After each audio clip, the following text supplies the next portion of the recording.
On se retrouve aujourd'hui pour une toute nouvelle vidéo sur SCP Wiki. On se retrouve à la fin. En fait, on fait SCP-059. On se retrouve à la fin. SCP-059, classe Keter. SCP-059 est un minéral radioactif d'origine inconnue, ressemblant à de la schellite.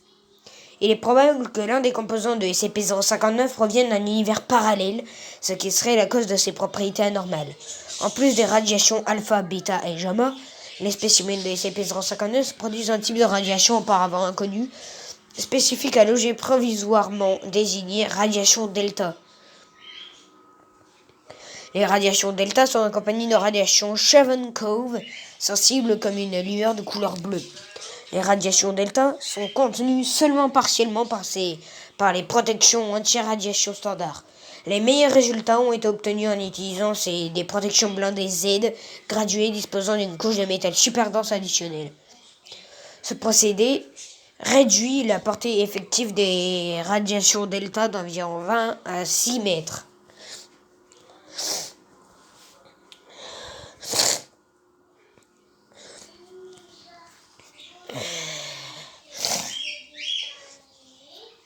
Lorsqu'une surface reste exposée aux radiations delta pour une durée supérieure à 15 minutes,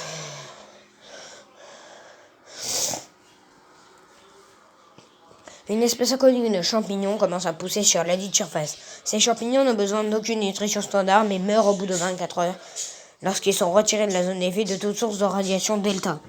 SCP-051-1 est lui-même radioactif mais n'émet pas de radiation delta. Cependant, si une masse critique de SCP-059-1 parvient à pousser, des radiations delta provenant d'une source inconnue autre que SCP-059 apparaîtront dans la zone, supportant ainsi la pousse de SCP-059-1. En 18 heures, la masse affectée deviendra transparente puis disparaîtra probablement dans l'univers étant la source des radiations delta. Le processus se poursuit ensuite par SCP-059-1 affectant du nouveau matériel.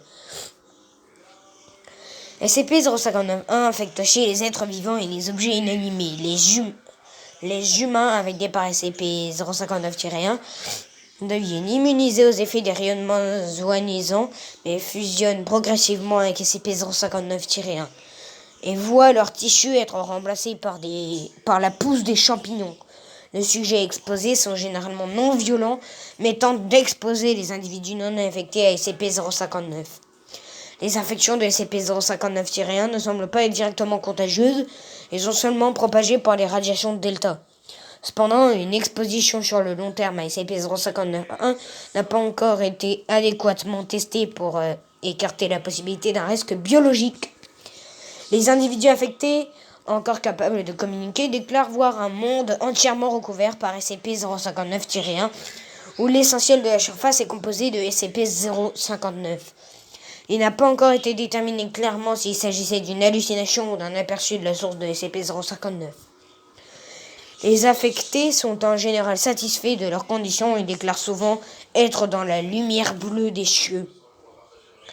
SCP-059-1 est affecté par la plupart des fongicides, mais de nouvelles pousses apparaîtront aussi longtemps que SCP-059 est présent. Un humain dans un stade précoce d'infection par SCP-059-1 peut être traité avec de la griséofulvine. Cependant, l'individu traité meurt dans 90% des cas à cause d'un empoisonnement par les radiations. L'immunité acquise auparavant est perdue et les sujets ont déjà reçu une dose létale de radiation pendant l'exposition à SCP-059. Les traitements ne doivent pas être tentés à partir d'une phase avancée de l'infection, trop de tissus étant déjà convertis en SCP-059-1. Les résultats des traitements échoués doivent garder hors de portée de SCP-059 si cela est impossible. Des spécimens de SCP-059 ont été découverts dans 8 différentes locations situées au sous-sol sur une distance de plus de 5000 km. Aucun spécimen ne s'est distingué des autres par son apparence. Les différents spécimens pèsent de 1 à 10 kg, ne faisant pas partie des formations rocheuses classiques présentes dans les zones de récupération. Procédure de confinement spécial. Un seul spécimen de SCP-059 est conservé au site 11-B. à l'intérieur d'une boîte blindée Z graduée, composée d'uranium approvisionné de tantale, d'étain, d'acier, d'uranium, de cuivre et d'aluminium. La cellule de confinement entourant SCP-059 est une zone de 7 x 7 x 7 mètres. C'est considéré comme une zone de danger biologique et entourée par 3 cm de blindage en plomb. Celle-ci doit être aspergée quotidiennement avec une solution d'isotiapacanaïte de méthyle pour empêcher la prolifération de SCP-059-1. Le personnel entrant dans la zone infectée à SCP-059 doit obligatoirement porter la protection pour danger biologique adéquate, ainsi qu'une protection anti-radiation de type K59B.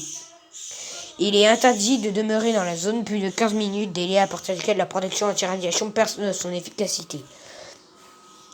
Les infestations de SCP-059-1 trouvées à l'état sauvage doivent être contenues par le retrait du spécimen SCP-059 responsable et par l'incinération de tous les SCP-059-1 observés. Les infections importantes en sous-sol sont neutralisées avec le plus d'efficacité par des bombes à vide.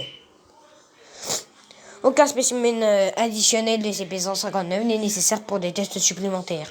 Et tout spécimen trouvé doit être transporté au site 11B pour l'incinération par plasma d'arc à 10 000 Kelvin. Et voilà, j'espère que cette vidéo vous aura plu. Si c'est le cas, n'hésitez pas à vous abonner, à activer la cloche de notification et surtout à liker toutes les vidéos. Ciao tout le monde.